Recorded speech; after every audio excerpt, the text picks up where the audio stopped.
Ya, mari kita berdoa sebelum mempersiapkan untuk menerima firman Tuhan.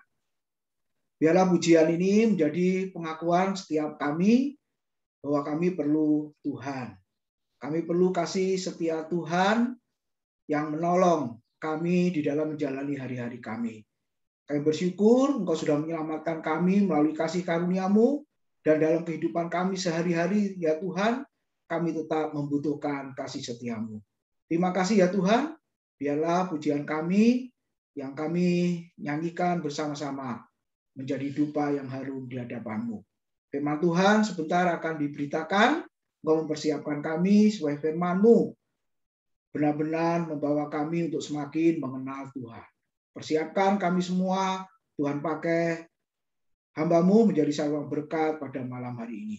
Terima kasih ya Tuhan, dalam nama Tuhan Yesus kami sambut kebenaran firman Tuhan. Amin. Selamat malam Bapak Ibu Saudara yang dikasihi oleh Tuhan. Firman Tuhan pada malam hari ini, saudara, terambil di dalam kitab Mazmur 141 ayat 1 sampai dengan ayat yang ketiga. Kitab Mazmur 141 ayat 1 sampai dengan ayat yang ketiga. Yang berbunyi demikian. Mazmur Daud. Ya Tuhan, aku berseru kepadamu, datanglah segera kepadaku. Berilah telinga kepada suaraku waktu aku berseru kepadamu. Biarlah doaku adalah bagimu seperti persembahan ukupan, dan tanganku yang terangkat seperti persembahan korban pada waktu petang. Awasilah mulutku ya Tuhan, berjagalah pada pintu bibirku. Ayat yang kedua dikatakan, biarlah doaku seperti persembahan ukupan. Malam hari ini tema firman Tuhan adalah doa sebagai persembahan. Nah, saudara, di dalam perjanjian lama kita melihat, kita membaca, kita memahami ada 14 macam korban. Kalau kita belajar teologi perjanjian lama, saudara, terutama kita keluaran imamat, nah itu dijelaskan tentang jenis-jenis korban persembahan. Yang pertama korban bakaran, yang kedua korban penghapus dosa, yang ketiga korban penebus salah, yang keempat korban ucapan syukur, yang kelima korban unjukan, yang keenam korban sajian, yang ketujuh korban curahan, yang kedelapan korban sukarela, lalu yang kesembilan ada korban ukupan. Nah, tadi pemazmur dalam hal ini Raja Daud berkata, doaku biarlah bagimu sebagai korban ukupan. Lalu yang ke-10 ada korban hasil pertama atau buah sulung. Lalu yang ke-11 ada korban persepuluhan, saudara. Lalu yang ke-12 ada korban khusus. Lalu 13 ada korban cemburuan, dan yang ke-14 ada korban perorangan. Nah, saudara, kalau kita lihat konteks sejarah Mazmur 141 khususnya dan juga 142 itu membicarakan sebenarnya tentang Raja Daud, saudara. Raja Daud dalam keadaan apa, seperti bagaimana sampai dia mengucapkan doa seperti yang kita baca tadi, bahwa doaku bagimu Tuhan sebagai korban persembahan ukupan, dan tanganku yang terangkat di hadapanmu sebagai korban petang, ya, korban bakaran. Nah, saudara, kita lihat mundur ke belakang konteks sejarahnya, sebenarnya ketika Daud lari dari satu tempat ke tempat yang lain ketika dikejar-kejar oleh Raja Saul. Nah, dimulai dari saat kemenangan Daud atas Goliat, saudara. Di dalam kitab 1 Samuel, kalau kita membaca di sana, nah karena sombongnya Goliat, saudara, akhirnya bisa dikalahkan karena Daud dengan membawa nama Tuhan. Nah, ketika kemenangan Daud itulah berita tersebar, saudara, sehingga banyak orang yang memuji. Nah, berkali-kali pujian ini muncul, Bapak Ibu. Pujian yang seperti apa? Saul mengalahkan beribu-ribu musuh, tetapi Daud mengalahkan berlaksa-laksa. Nah, ini diucapkan berulang kali, bukan hanya sedikit orang, saudara, tapi oleh banyak orang. Nah, ketika Saul mendengar pujian ini, saudara, tentunya iri hati, sakit hati, dan singkat cerita ingin membunuh Raja Daud, mengejar Daud, saudara, intinya ingin membunuh. Nah, gambar di sebelahnya itu, kalau Bapak Ibu lihat, sebenarnya Daud itu ada 2 kali paling tidak memiliki kesempatan untuk membunuh Saul. tetapi dia tidak mau lakukan. Kenapa? Karena Saul adalah biji mata Tuhan, Saul adalah raja yang diurapi oleh Tuhan. Jadi dia hanya potong punca jubahnya, sedikit jubahnya sebagai bukti bahwa Daud pernah bertemu dengan Saul, dan karena dia memiliki kemurahan hati, kelapangan hati, belas kasihan, maka dia tidak membunuh Saul. Kesempatan ada untuk membunuh Saul, tetapi dia tidak mau lakukan, saudara. Kenapa? Karena Saul bukan hanya papa mertuanya, Saul adalah seorang raja yang diurapi oleh Tuhan. Nah, saudara, ketika Daud dikejar-kejar seperti itu, tentunya susah, gelisah, saudara, tidak merasa tenang.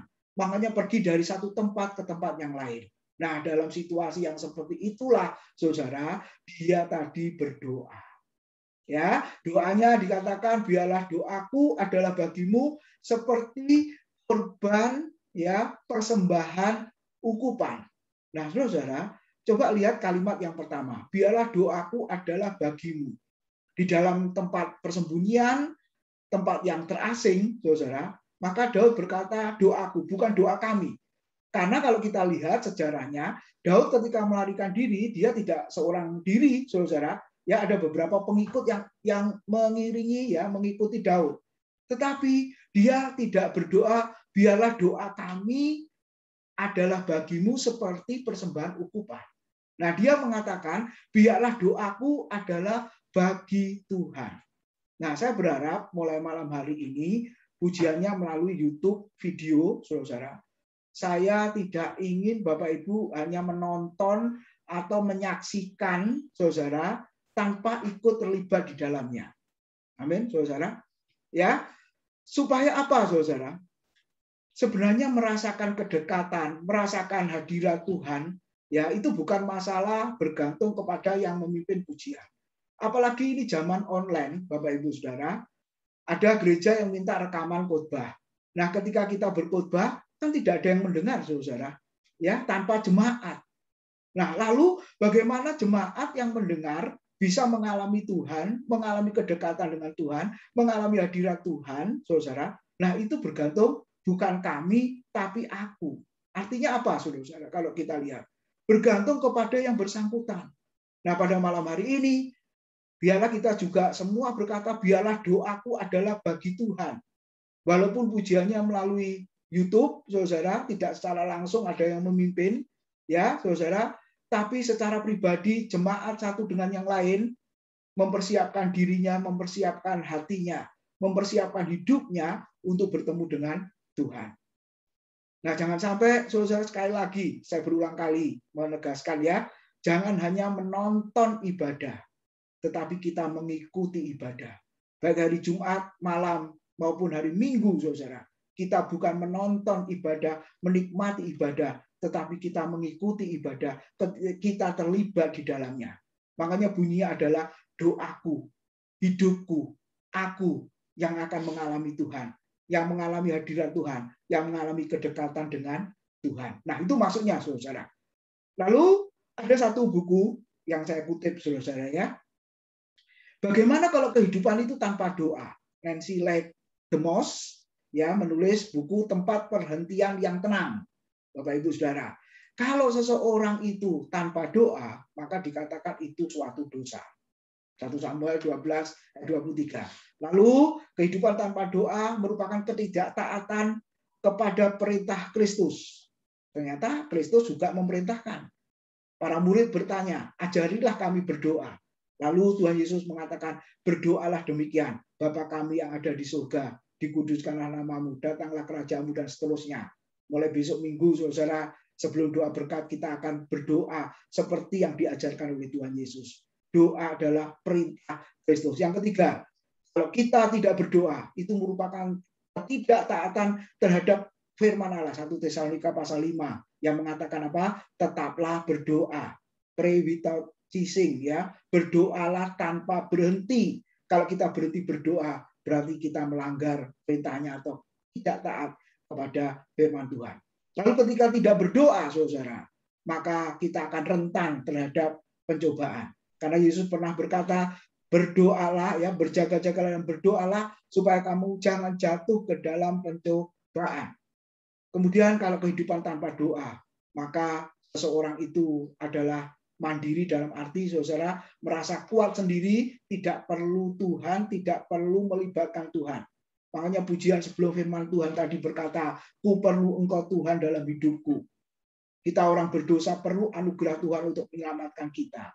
Dalam kehidupan sehari-hari pun Kisah Rasul mencatat, hidup jemaat itu hidup dalam kasih karunia yang berlimpah-limpah. Wah, itu luar biasa, saudara. Dalam kondisi susah, dalam kondisi sulit, nah, apalagi orang Kristen abad pertama yang dianiaya, penderitaan, saudara, mereka terus berdoa. Kenapa? Di dalam doa, kasih karunia Tuhan mengalir. Di dalam doa, kekuatan yang dari Tuhan diberikan kepada anak-anaknya. Sehingga anak-anaknya bisa mengalami, saudara, bisa diberi kekuatan untuk menjalani kehidupan yang sulit sekalipun. Lalu kalau kehidupan tanpa doa, maka dikatakan ia adalah seorang yang lemah terhadap musuh. Ingat, saudara, Efesus 6 ayat 10-20, di situ dikatakan tentang pelengkapan rohani, perjuangan yang bukan melawan darah dan daging, ya. Di situ dikatakan tapi melawan roh-roh jahat penghulu-penghulu di dunia ini. Lemah terhadap musuh dan akhirnya seringkali orang Kristen itu kalah kalau kehidupannya tanpa doa. Lalu berikutnya kehidupan tanpa doa yang ketujuh dikatakan akhirnya menghasilkan ketidakpercayaan. Lalu berikutnya, saudara, kehidupan yang tanpa doa berarti membatasi dan menentukan hubungan dengan Allah, membatasi kuasa Tuhan bekerja dalam hidupnya. Kehidupan yang tanpa doa merupakan halangan untuk mengetahui kehendak Tuhan. Kehendak Tuhan bisa didapat melalui firman-Nya. Kehendak Tuhan juga bisa kita pahami, juga bisa melalui doa yang kita panjatkan di hadapannya. Lalu kalau kehidupan tanpa doa, saudara, maka memaksa untuk berfungsi dalam alam normal, saudara, apa yang dapat saya lakukan dibanding dengan adik kudrati, apa yang dapat Allah lakukan. Jadi memaksa untuk berfungsi apa yang bisa saya lakukan, apa yang dapat saya lakukan dibanding dengan apa yang dapat Allah lakukan. Antara kita dengan Allah. Yang mana, saudara? Kalau berdoa melibatkan Tuhan dalam hidup kita. Tanpa doa, tanpa Tuhan. Karena kita yang akan melakukan segala sesuatunya. Lalu yang ke-11, kehidupan yang tanpa doa. Akhirnya membuat lemah dan mudah untuk terganggu, ya, saudara-saudara, ya. Dan yang ke-12, tanpa doa merupakan akar dari kesombongan. Kepercayaan pada diri sendiri, kemalasan, dan kurang disiplin diri. Itulah kehidupan yang tanpa doa. Merasa kuat, merasa bisa, akhirnya jadi sombong. Dan yang terakhir, kehidupan yang tanpa doa menunjukkan kurangnya beban dan belas kasihan yang nyata terhadap orang lain. Makanya nanti setelah firman Tuhan, kita berdoa syafaat. Kalau kita lihat, kita renungkan di dalam doa kita itu, saudara, maka doa kita itu untuk orang lain, bukan untuk kepentingan diri sendiri. Itulah kehidupan yang tanpa doa. Tapi pemazmur Raja Daud memberi contoh kepada setiap kita dalam keadaan susah, dikejar-kejar musuh, penderitaan penuh dengan pergumulan, berdoalah. Dan doanya bukan doa kami, tapi doaku. Karena apa, saudara? Mementingkan hubungan pribadi, sikap hati secara pribadi ketika bertemu dengan Tuhan. Lalu kita lihat, saudara, persembahan ukupan, ya, itu seperti apa? Ya, sebelum itu doa apa? Sudah saya katakan tadi untuk kepentingan orang lain. 1 Timotius 2 ayat 1-4 tentunya doa syafaat, ya. Di situ dikatakan pertama-tama aku menasihatkan, terjemahan lain aku memerintahkan. Naikkanlah permohonan, doa syafaat, dan ucapan syukur untuk semua orang, untuk raja-raja, dan untuk semua pembesar, agar kita dapat hidup tenang dan tentram dalam segala kesalehan dan kehormatan. Itulah yang baik dan yang berkenan kepada Allah, Juru Selamat kita, yang menghendaki supaya semua orang diselamatkan dan memperoleh pengetahuan akan kebenaran. Saudara, doa apa yang kita panjatkan di hadapan Tuhan? Doa bagi Tuhan seperti apa? Saudara, kalau tadi bicara sikap, yaitu secara pribadi, lalu yang kedua kita lihat di sini isinya, saudara, untuk apa doa itu? Doa apa? Ternyata bukan doa untuk kepentingan pribadi, tapi doa untuk kepentingan orang lain, yaitu doa syafaat. Dikatakan naikkanlah permohonan, doa syafaat, ucapan syukur untuk semua orang. Siapa semua orang ini? Saudara, ayat 2, yaitu untuk raja-raja dan semua pembesar. Ketika Paulus menuliskan surat ini, saudara, dia menulis ketika ada di dalam penjara. Dan pemerintah pada masa itu adalah pemerintah Roma yang bernama Nero, kaisarnya. Kaisar yang sangat kejam, yang sangat membenci orang Kristen, saudara, di mana orang Kristen yang tidak mau menyangkali imannya dibakar di sebuah tiang dan dijadikan obor pada malam hari di tamannya, sambil dia mengundang rekan-rekan pejabat-pejabat yang lain dan mentertawakan orang Kristen, dan mereka mengatakan orang Kristen itu bodoh. Ya, untuk menyangkali Kristus, tidak mau untuk mengakui kaisar adalah Tuhan, tidak mau, dan resikonya adalah kematian. Saudara, mungkin kita berpikir, kalau pemerintah kejam, bengis seperti itu, buat apa didoakan? Lebih baik dikutuk saja, lebih baik binasa saja, lebih baik cepat turun dari kekuasaannya. Tetapi hari ini kita belajar doa syafaat, pemerintah yang seperti apa, pemimpin yang seperti apa, yang kejam sekalipun seperti Nero, kata Alkitab, kata Paulus, doakanlah. Doakanlah di situ. Supaya apa, saudara-saudara? Supaya memperoleh pengetahuan akan kebenaran.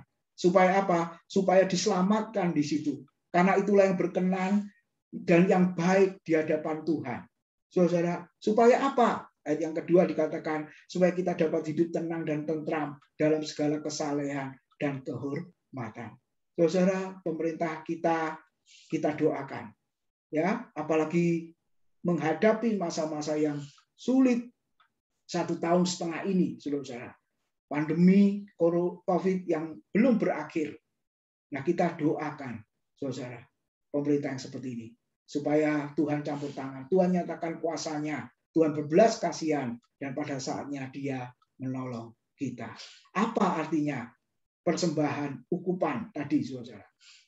Nah, di sebelah kanan ada gambar pelita emas, lalu ada meja roti, sajian, dan ada mezbah dupa. Yang tempatnya paling ujung, saudara, tirai. Nah, itu ruang suci, saudara. Dan di balik tirai itu ada ruang maha suci, ruang maha kudus. Nah, batasnya adalah tirai itu. Nah, ketika persembahan tadi dikatakan persembahan ukupan, artinya adalah persembahan yang diletakkan di mezbah dupa, saudara. Ya, dan kalau kita lihat itu dilakukan oleh imam besar sekali setahun pada hari raya pendamaian. Nanti baca di Imamat pasal 16 ayat 1 sampai 34, di mana imam besar Harun waktu itu membawa darah kambing yang sudah disembelih, saudara, lalu untuk pengampunan dosanya sendiri dan juga dosanya umat Israel. Dan Alkitab mengatakan dosanya pasti diampuni oleh Tuhan. Tapi sekali setahun, saudara-saudara.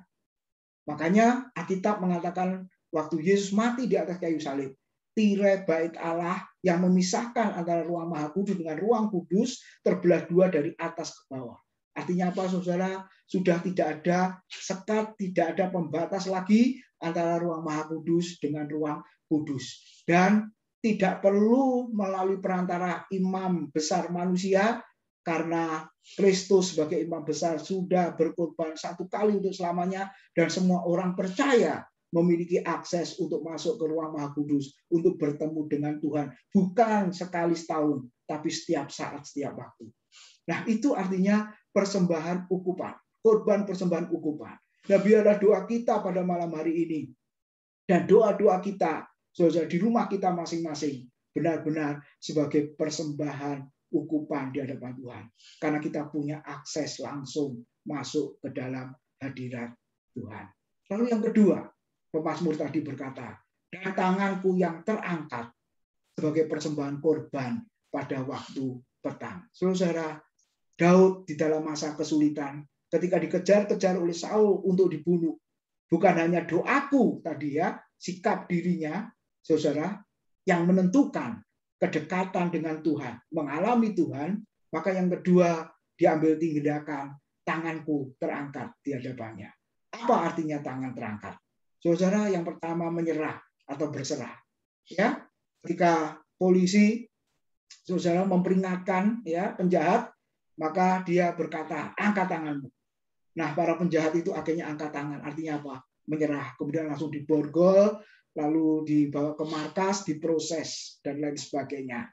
Demikian juga saudara-saudara, ketika kita mengangkat tangan kita, berarti kita berserah, kita menyerah kepada kehendak Tuhan. Lalu yang kedua, ketika tangan kita terangkat, apa artinya saudara?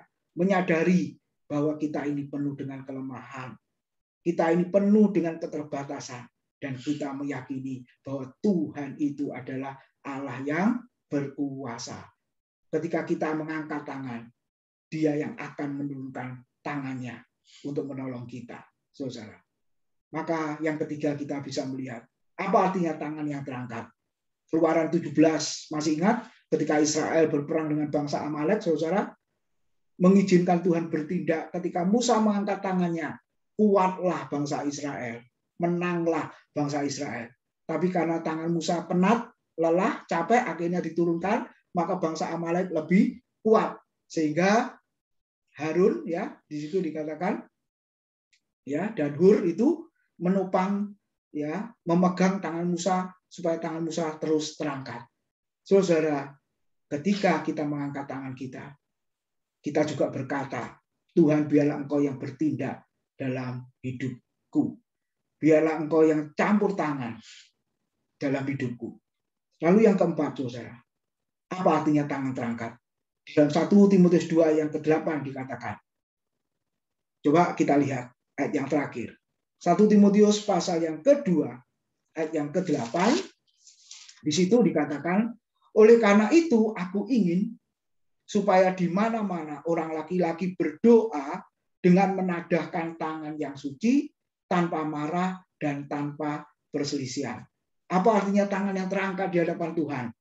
Mau mengakui di hadapan Tuhan, inilah tangan yang suci, inilah tangan yang tanpa kemarahan, inilah yang tangan yang tanpa perselisihan. Artinya apa, saudara?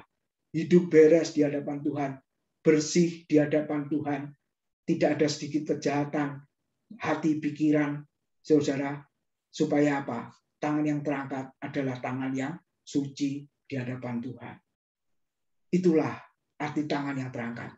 Dan Daud berkata, biarlah tanganku yang terangkat itu seperti persembahan korban pada waktu petang. Dia lakukan itu ketika dia dikejar-kejar oleh Saul. Dia mengalami kesusahan, mengalami kesulitan, tapi dia terangkat. Seolah-olah dia berkata, biarlah Engkau yang membela perkaraku, ya Tuhan. Engkau yang berkuasa, ya, atas segala pergumulan yang sedang dihadapi.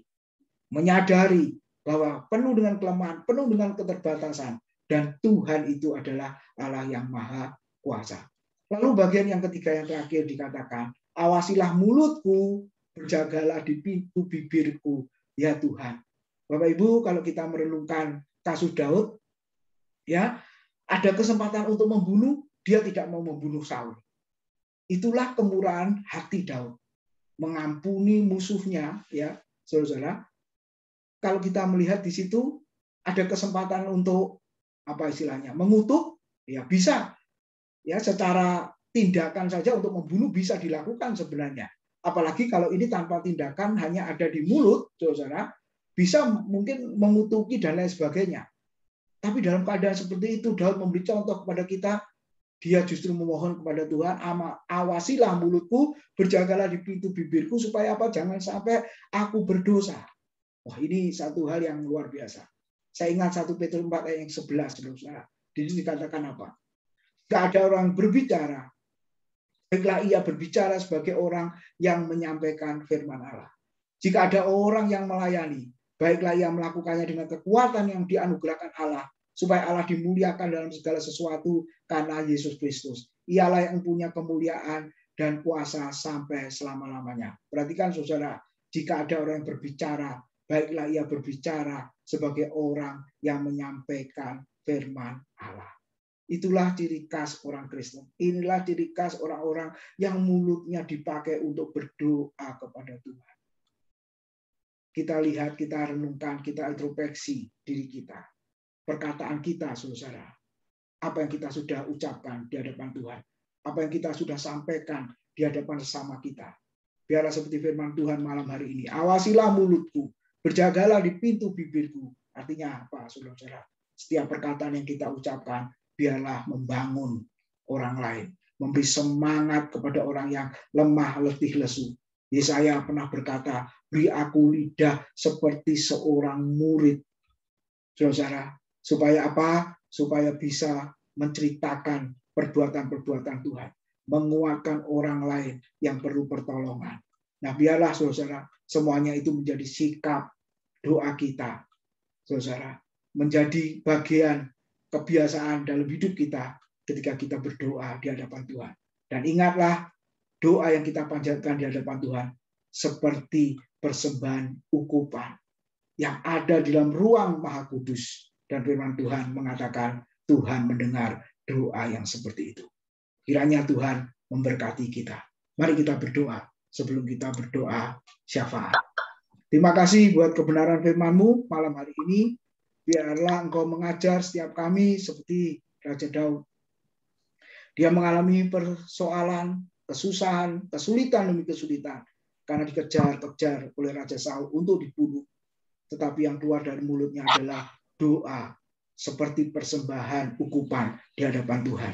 Demikian juga pada malam hari ini ya Tuhan. Segala kesusahan, kesulitan, pergumulan, Engkau Allah yang Maha Tahu. Dan ketika kami berdoa bersama-sama, biarlah doa kami sebagai persembahan yang berkenan di hadapan-Mu, yang baunya harum di hadapan-Mu.